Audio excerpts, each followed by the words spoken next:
విభీషణుడు తన అన్నను కూడా వదిలేసి ధర్మ పరిరక్షణ కోసం వచ్చారు. ధర్మం కోసం నిలబడాలి అనేది దృఢ నిశ్చయం నీ మనసులో పుట్టాలి. అదే బయట నుంచి వచ్చేది కాదు. ఉమ్, నీలో ఆలోచన కలగాలి. ఉమ్, బయట నుంచి ఎవరో నూరి పూస్తే వచ్చేది కాదు.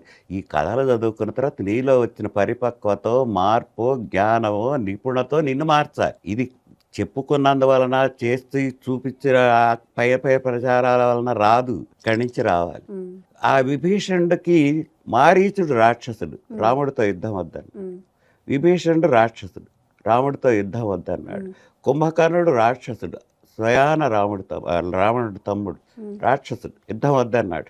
అసలు రావణుడు మంచివాడు గొప్పవాడు అని చెప్పింది ఎక్కువ రాక్షసులే. అది రాముడు గొప్పతనం. ఉమ్, సరే, ఆ విభీషణుడు చెప్పాడు అన్నకి, ఉమ్, ఇట్లా చేయకూడదన్నా, తప్పు చేసావు. ఉమ్, ఆ హనుమంతుడు అనేవాడు వచ్చి చూసావా ఎంత దౌర్భాగ్యం కలిగించి వెళ్ళాడో. ఇప్పుడు ఈ ఆస్తులన్నీ మనం సమకూడగట్టుకోవాలంటే ఎన్నాళ్ళు పడుతుంది. లంక అంతా మసిబారిపోయింది. ఈ మసిబారిన గోడల మధ్య సమావేశం పెట్టి నువ్వు చెబుతున్నావు, సీతను నేను పెళ్లి చేసుకుంటాను, మీరందరూ యుద్ధం చేయండి, నా కోసం పోరాడండి అని చెబుతున్నావు, తప్పన్నా. అంటే నువ్వు శత్రువుని కీర్తిస్తావా నా ఎదురుగా, నువ్వు శత్రుపక్షపాతివి, నా దగ్గర ఉండద్దు అన్నాడు. సరే, శత్రుపక్షపాతని. అది కాక అక్కడ విభీషణుడు అహం దెబ్బతిన్నది. తను రావణుడు అంతటి వాడే కదా, ఒక విధంగా తమ్ముడే కదా. ఇంతమంది సభా మధ్యంలో అనేసరికి ఇది వదిలిపెట్టడం మంచిది అనుకున్నాడు. ఇక్కడ మీరు ఒకటి అపోహపడకూడదు. విభీషణుడు అటు వెళ్ళి రాముడి చేత రాజ్యం ఇప్పించుకున్నాడు, అపోహపడకూడదు. ఈ పక్షాన్ని నాకు కుదరదు, నా మాట కుదరదు. సీతకు కాపలా పెట్టింది కూడా విభీషణుడు కూతురు త్రిజటనే. త్రిజట ఎప్పటికప్పుడు ఆవిడకి ధైర్యం చెప్పేది. కాబట్టి ఈ పక్షం నాకు కుదరదులే, వెళ్ళిపోతానని రావణుడిని ఆశ్రయించాడు. అక్కడ రావణుడి దగ్గరికి విభీషణుడు వచ్చిన తర్వాత విభీషణుడికి అభయం ఇచ్చి, నిన్ను లంకకి రాజుని చేస్తాను.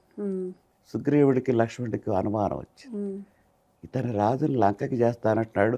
ఒకవేళ రావణుడి శరణు కోరితే అతని రాజ్యం అతనికి ఉంటుందిగా, అక్కడ భరతుడు పరిపాలన చేస్తాడుగా, ఈయనకి ఏ రాజ్యం ఇస్తాడు, మాట తప్పిన వాడు అవుతాడుగా. అప్పుడు రాముడు అంటాడు, మర్యాద పురుషోత్తముడు, మీరు అట్లా అపోహలు పడవాకండి. ఒకవేళ రావణుడే శరణు వేయడానికి సీతను తెచ్చి అతని రాజ్యం అతనే పరిపాలించుకుంటాడు. అప్పుడు అక్కడ నాకు 14 ఏళ్ళు అయిపోతున్నది, రేపు నేను వెళ్తా.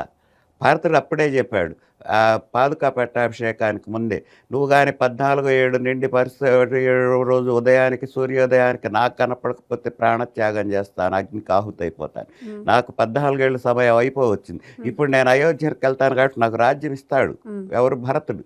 ఆ రాజ్యం ఇతనికి ఇస్తా, మాట ఎక్కడ తప్పా అని చెప్పిన మర్యాద పురుషోత్తముడు రామచంద్రుడు.